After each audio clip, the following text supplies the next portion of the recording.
I think a mistake that a lot of writers make with villains is that they think to make them memorable, they need to make them big. Big weapons, big stakes, big world ending plans. People have been conditioned to think that scary equals danger. But I think there's something far worse than a villain who wants to blow up your city. It's the villain who wants to sit in your kitchen while you sleep. We often confuse horror with creepiness, but they are fundamentally different. A monster jumping out of a closet is a jump scare. A monster standing in the corner of your room for 3 hours before you notice it, that's creepy. Today, in this video, I want to break down 7 traits of truly creepy villains. Before we dive in, I want you to consider this. Why is a villain who looks exactly like your neighbor way worse than a terrifying 10-foot tall demon? Get to that later. First, creepy villains want something small but deeply wrong.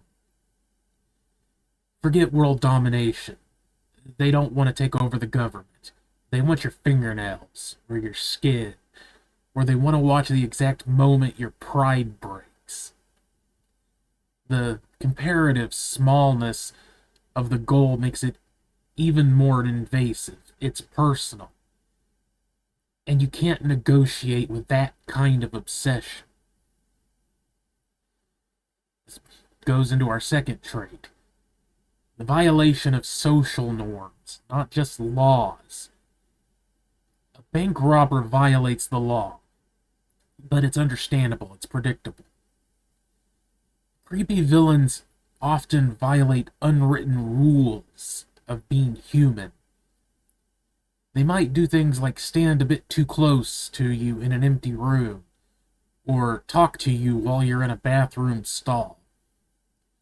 It's little unexpected things, bits of their behavior that trigger that feeling of uneasiness. What is the smallest thing a villain has ever done in a book or movie that absolutely chilled you to the bone? Tell me in the comments. Up next, we have their general demeanor. They are usually calm when they shouldn't be, when we wouldn't expect them to be. We expect villains to be angry or manic, but often the most creepy villains are just an island of stillness. They reserve their emotions only for the moments when they perform their work, and often only the most brutal, unsettling parts of their work. But even then, a truly creepy villain might kill someone and look like they're just filing their taxes. That disconnect is where you get into real creepiness. Number 4, they usually know things they shouldn't. Creepy villains are watchers, they're planners. They are in the background of the story long before the protagonist notices them. They know what kind of tea you like. They know about that floorboard that creaks in the hallway. They don't act until the timing is perfect.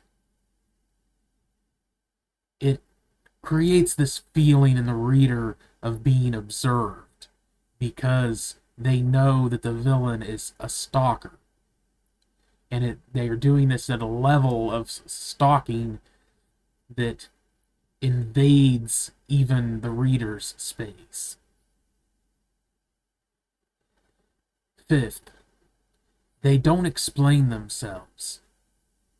The kind of traditional villain monologue is really the death of creepiness.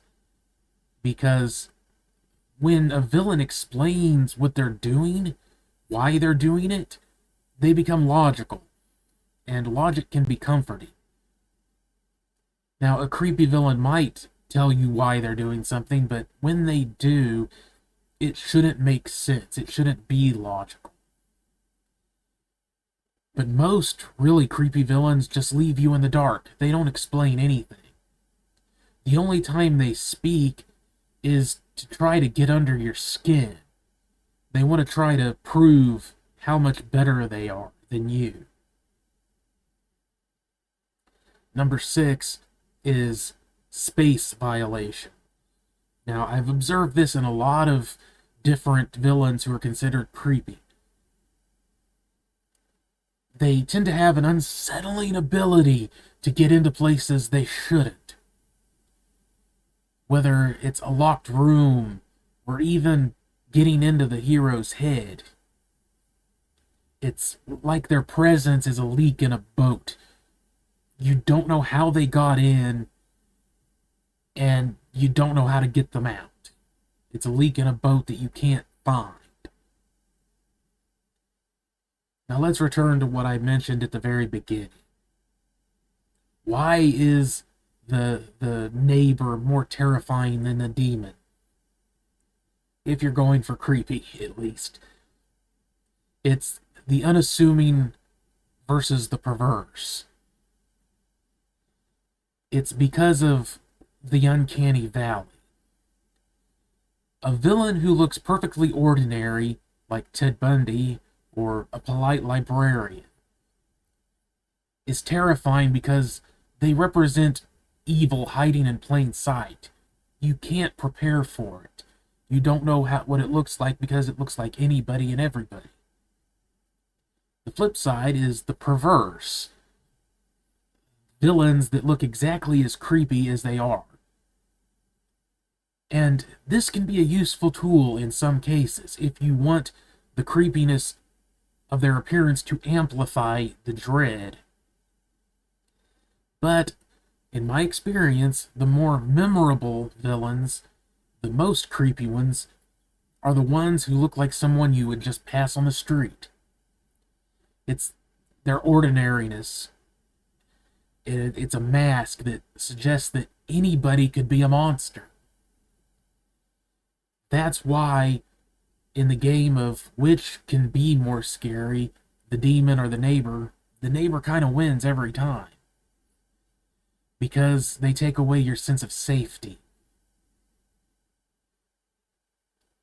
Creepiness isn't about the size of the threat, it's about the proximity of it.